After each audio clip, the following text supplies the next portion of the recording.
Assalamualaikum warahmatullahi wabarakatuh. Saya Ulfiatus Saliha dari Prodi Ekonomi Syariah 3. Di sini saya akan menerangkan tentang ekonomi tertutup dengan tanpa kebijakan pemerintah dan juga ekonomi tertutup dengan kebijakan pemerintah. Nah, yang pertama kita akan bahas ekonomi tertutup dengan tanpa kebijakan pemerintah. Atau bisa disebut perekonomian dua sektor. Apa sih perekonomian dua sektor itu? Perekonomian dua sektor adalah perekonomian yang hanya terdiri dari sektor rumah tangga dan sektor perusahaan. Jadi cuma ada dua pelaku dalam perekonomian dua sektor ini, yaitu rumah tangga dan perusahaan.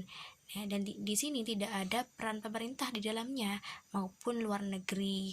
Nah, dalam baik yang pemungutan pajak, pemberian transfer maupun pengeluaran konsumsi pemerintah. Nah, jadi pemerintah itu tidak turut aktif dalam perekonomian dua sektor ini, tidak berperan gitu. Nah, atau bisa disebut perekonomian dua sektor ini adalah bentuk sederhana dalam perekonomian. Itu pengertian dari perekonomian dua sektor.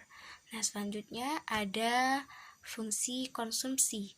Fungsi konsumsi yaitu suatu fungsi yang menggambarkan sifat hubungan antara tingkat konsumsi rumah tangga dalam perekonomian dengan pendapatan nasional. Dalam rumus C sama dengan A plus BY, di mana C itu besarnya pengeluaran konsumsi rumah tangga dan A itu besarnya konsumsi yang tidak tergantung pada jumlah pendapatan atau konsumsi, dan B itu MPC atau marginal dari masyarakat untuk melakukan konsumsi. Nah, itu adalah fungsi dari konsumsi. Selanjutnya ada investasi. Investasi adalah pengeluaran sebagai penanaman modal untuk membeli barang-barang modal dan perlengkapan produksi untuk menambah kemampuan memproduksi barang dan jasa-jasa yang tersedia dalam perekonomian. Jadi investasi itu bisa disebut dengan penanaman modal, tanam modal atau pengeluaran gitu. Nah, itu investasi. Baik, untuk selanjutnya kita bahas tentang perekonomian tiga sektor. Perekonomian tiga sektor itu adalah perekonomian ekonomi tertutup dengan kebijakan pemerintah. Perekonomian tiga sektor adalah perekonomian yang terdiri dari tiga pelaku, yaitu rumah tangga, perusahaan, dan pemerintah.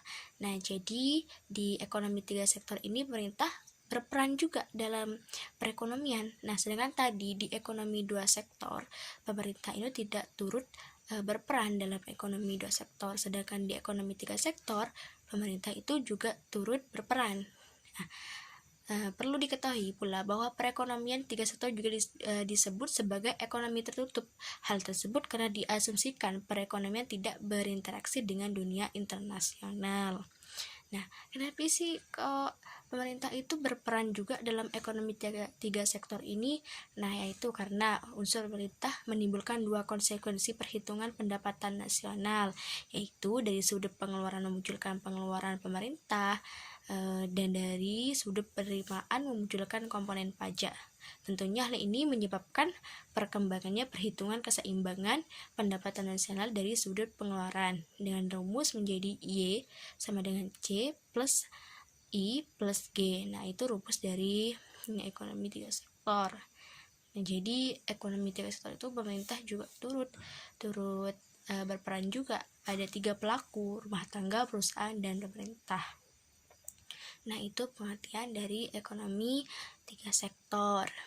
Selanjutnya ada ruang lingkup perekonomian tertutup dengan kebijakan pemerintah dalam perspektif ekonomi Islam. Yang pertama yaitu pengumpulan zakat. Nah, dari mana sih pengumpulan zakat itu? Yang pertama, zakat yang berasal dari upah dan gaji. Yang kedua, zakat itu yang berasal dari kekayaan. Yang ketiga, zakat yang dihasilkan dari profit. Nah, yang kedua ada pengumpulan pajak. Pengumpulan pajak itu didapat pemerintah mengumpulkan pajak itu dari pendapatan upah dan gaji individu, pendapatan dari pemilik properties, dan keuntungan perusahaan.